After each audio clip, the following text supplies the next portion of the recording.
دوستو کیسی خوفناک اور طوفانی رات ہوگی کہ جب لوگ اپنے گھروں میں ایک طوفان سے بچنے کے لیے محصور ہیں اور کوئی سو رہا ہے، کوئی گھر میں بیٹھے گپے مار رہے ہیں اور باہر ایک طوفان ہے لیکن اتنا خطرناک نہیں. لیکن اس کے بعد پھر وہ طوفان جو ہے وہ نہ صرف ان کے گھروں کو بلکہ پورے شہر کو تباہ کر دے. 20% لوگ لقمہ اجل بن جائیں چند گھنٹوں میں.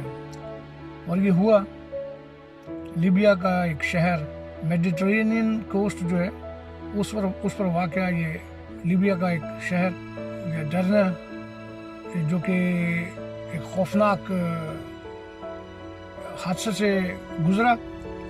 اور جب یہ حادثہ تھما تو اس کے جو منظرنامہ سامنے آیا وہ انتہائی خوفناک. خدا تعالی ہم سب کو ان آفتوں سے بچائے، ان مشکلات سے بچائے. کیونکہ جب میں اس کی اسٹڈی کر رہا تھا، اس کو دیکھ رہا تھا، تو میں خوف زدہ تھا، بہت زیادہ خوف زدہ تھا. ہم سب ماں باپ ہیں، بچے ہیں، بہن بھائی، بیٹے، اپنے جو پیارے ہیں ان کی کھانسی پر، ان کی چھینک پر ہم پریشان ہو جاتے ہیں. کیسے وہ حالات ہوئے کہ 1 لاکھ تقریباً 95,000 سے 1 لاکھ نفوس پر مشتمل یہ شہر تھا ڈرنا، جس کے اندر 20,000 لوگ لقمہ اجل بن گئے. کچھ پورے خاندان غائب ہو گئے، صفحہ ہستی سے مٹ گئے. اور یہ ہوا لیبیا میں. ایک طوفان تھا ڈینیل، 11 اگست کی درمیانی رات میں اس نے ہٹ کیا میڈیٹرینین کوسٹ کو، اس نے ہٹ کیا. اور اس کے بعد کسی بھی کے وہم و گمان میں بھی نہیں تھا. لوگ سمجھ رہے تھے کہ چلیں گے، ایک طوفان ہے، اپنے گھروں میں محفوظ تھے. لیکن کسی کے وہم و گمان میں بھی نہیں تھا کہ اس کے کیونکہ یہ پہاڑی سلسلے کے نیچے یہ شہر واقع، اور پہاڑ کے اوپر 2 ڈیم بنے ہوئے تھے. ایک ڈیم جو تھا وہ اپر ڈیم جو تھا اور ایک لوور ڈیم تھا. اوپر کا جو ڈیم ہے وہ پھٹا ہے، بلاسٹ ہوا، وہ ڈیم کی دیواریں ٹوٹی اور اس کا پانی بھی پریشر کے ساتھ نیچے بڑے ڈیم میں آیا اور پھر اس نے پورا شہر جو ہے اس کو تباہ و برباد کر کے رکھ دیا. 3 میٹر سے لے کے 7 میٹر تک کی پانی کی لہریں جو ہیں وہ یہاں سے گزری. کئی عمارتیں جو 3 منزلہ تھیں وہ بھی پانی کے نیچے آ گئی.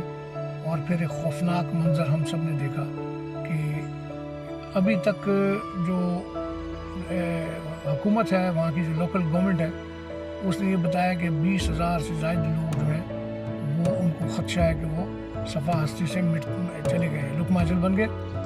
اور 11,800 کے قریب تو کنفرم ہیں، اور کنفرم جو ظاہر ہے کہ جو باڈیز ان کو ملی ہیں، اور جو مسنگ ہیں وہ بھی ابھی 10,000 سے زائد لوگ جو ہیں وہ مسنگ ہیں. اور اس میں ایک آئیڈیا جو میئر ہے شہر کے، انہوں نے بتایا کہ یہ خدشہ ہے، بلکہ ان کو یہ یقین ہے کہ 20,000 کے قریب لوگ جو ہیں وہ 20,000 سے زائد لوگ جو ہیں وہ اس دنیا میں اب نہیں رہے، کیونکہ بہت خوفناک طوفان تھا. یہ طوفان جو ہے اس نے ظاہر ہے کہ اتنی ساری زندگیوں کو اپنی لپیٹ میں لیا، لیکن اس میں انسانی غلطیاں جو ہیں وہ بھی سامنے ہیں. کیونکہ لیبیا 20-25 سال سے ایک سول وار کا سامنا کر رہا تھا، اور اس دوران میں یہ جو دونوں ڈیم تھے ان کی جو مرمت کا کام تھا وہ رکا ہوا تھا.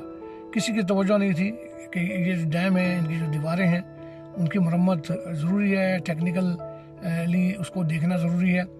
کیونکہ یہ ڈیم جو ہیں یہ اس طرح سے واقع تھے کہ اگر یہ ٹوٹتے ہیں یا ان میں شگاف پڑتا ہے یا یہ برسٹ ہوتے ہیں تو اس کا خمیازہ جو ہے وہاں کے ان لوگوں کو بھرنا پڑے گا جن کا قصور نہیں ہے کہ وہ ان ڈیم کی مرمت کریں. عام شہری تھے، جن میں چھوٹے بچے تھے، جن میں بزرگ تھے، جن میں خواتین تھیں، جنہیں موقع ہی نہیں ملا کہ وہ اس سے کہیں فرار ہو سکیں. تو یہ خوفناک حادثہ تھا. ابھی دنیا جو ہے وہ سر پکڑ کر بیٹھی ہوئی ہے، لیکن بہرحال یہ حادثہ ہوا. اور 20,000 لوگ کم نہیں ہوتے. کسی 1 لاکھ شہر کی آبادی میں 20,000 لوگ، مطلب 20% آبادی جو ہے وہ ان کی چلی گئی. اور یہ چیزیں ہمیں سکھاتی ہیں کہ انسان کتنا کمزور ہے.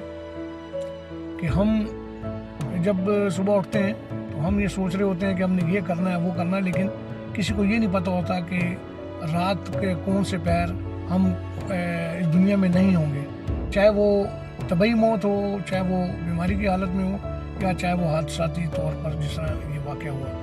تو میں تو آپ کو سچ بتا رہا ہوں کہ میں بہت گھبرا گیا, ڈر گیا کہ یہ دنیا, یہ زندگی کیسی ہے. تو لہٰذا جتنی زندگی ہے ہمارے پاس, ہم اس کا صحیح طریقے سے استعمال کریں, اور اس کا استعمال کرنے کے لیے ہمیں سنجیدگی کی ضرورت ہے. بیٹھیں اور دیکھیں کہ ہمارے ذمہ کیا ہے, اپنی بیوی بچوں کے, اپنے ماں باپ کے, اپنے بہن بھائیوں کی خدمت کے علاوہ ہماری جو نسل انسانی کی خدمت ہے. میں یہاں پر لفظ نہیں استعمال کروں گا کہ مسیحیوں کی خدمت, نسل انسانی کی خدمت. اگر کوئی مسلمان بھی مشکل میں ہے اور اگر آپ اس کی مدد کر سکتے ہیں, کوئی ہندو ہے, کوئی بدھ ہے جو کسی خدا پر ایمان نہیں رکھتا, وہ بھی اگر کسی مشکل میں ہے, تو میں یہ سمجھتا ہوں, مجھے نہیں پتہ کہ میں صحیح ہوں غلط ہوں, لیکن اگر اس کو بھی میری مدد کی ضرورت ہے تو مجھے اس کی مدد کرنی چاہیے. خدا آپ سب کے ساتھ ہو. Thank you.